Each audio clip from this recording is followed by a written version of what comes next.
You're frugal with your spending, you live within your means, maybe you've already made some really great investments. Pero bakit feeling mo hindi ka pa rin umaasenso? Well, maybe it's time to make some bigger and bolder decisions to make a bigger impact on your finances. And to walk us through how to do that is Rod Mercado, President and CEO of Financial Rescue LLC. Hi, Rod. Hello, Mishi. Nako, very exciting itong papag-usapan natin dito. Who doesn't want to improve their finances, di ba? Exactly. Ano ba yung... Lahat tayo, ganyan ang pag-iisip, di ba? Di ba? Gusto natin mag-level up. So, ano ba yung pinaka-susi natin for this discussion today? Cash flow. Cash flow. Yan Ano ang ba yung ibig pag-uusapan sabihin ng natin. cash flow? Yan yung flow ng pera mo in and out of your pocket. No? Aha. Yan yung resulta ng tug of war between income and expenses. Ah. So, kung paano mo hinahandle yan dalawang yan, yun ang resulta ng cash flow mo. Pwedeng positive or pwedeng negative yan. Okay. So, example, meron kang $4,000 na income every month at ang gasto mo $5,000, ibig sabihin, negative. Kung 4,000 ang kinikita mo, 4,000 ang iyong ginagastos, nag-struggle ka. Okay. You know? You're there, Survival lang survival yun. stage yan. Yes. Ang gusto mo ngayon, positive ang cash flow. Okay, ano ba yung naapekto sa cash flow usually? When you don't have a good cash flow, usually ano yung mga... Ayun, yung hindi nagpaplano, walang budget, yung expenses ay hindi kinokontrol, Okay. di ba?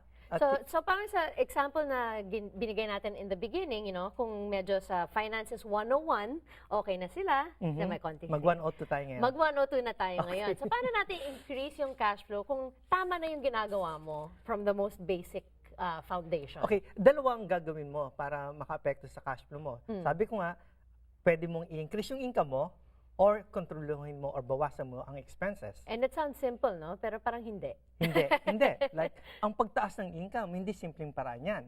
You know, sabi mo nga kanina, it requires bigger or bolder decisions. Right. Like, halimbawa, paghahanap ng bagong trabaho.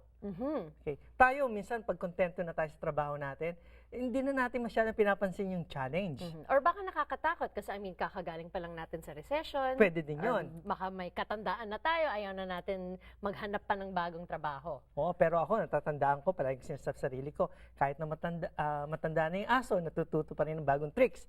So, continuously mag-aaral tayo para kung ano man yung challenges na pumapasok sa atin, even sa trabaho, makaka-cope up tayo. Alam mo, kung ang trabaho mo ngayon, accountant ka sa isang industry, bakit hindi mo subukan, you're doing the same thing, accountant ka pa rin, but this time, go to a high-paying industry. Like tech.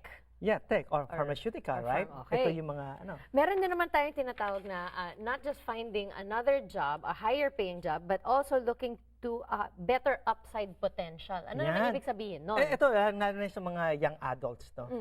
Meron pa sila talagang time na mag-take ng counting risk. Mag-umpisa ka sa mga, let's say, startup business, di ba? Pag lumaki yan, kasabay kang lalaki. Katulad ng inyong director of marketing ngayon, 'di ba? Naalala ko pa siya nung assistant lang siya, 'di ba? Oh, naalala mo si Jennifer, 'di ba? Nag-umpisa siya na as consultant. Ngayon, sabi mo nga, director na siya. So, lumalaki yung kumpanya namin, tumaas din ang kanyang position. Siyempre, ganun din ang kanyang income. Okay, and then there's other ways, of course, of increasing your income. Pwede kang mag-sideline, get another job, baka si asawa, gusto rin magtrabaho. Diba? What about this reducing discretionary expenses? Ayan. Ano ba yung discretionary expenses? Ito yung kaya mong kontrolin. Hindi to fix, no? Halimbawa lang, isang paraan lang. Minsan, hindi na natin binibisita yung ating insurance sa kotse, car insurance. Eh baka naman yan pa lang, kahit maliit yan every month, makasave ka ng $50, that can still go to your savings. So, diba? So take a second look, no, sa mga the things that you think are normal, baka pwede ka pa rin mag-save.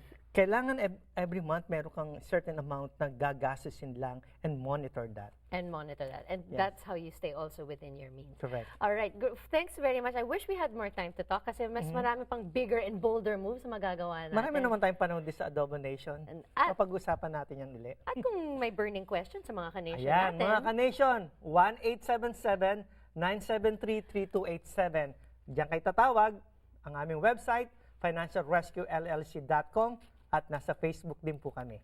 Thank you very, very much, Rod. Always good to have you. Baka pwede naman ako mag-sideline sa inyo. Sure, anytime. Increase the income, di ba? Exactly. Thank you very much.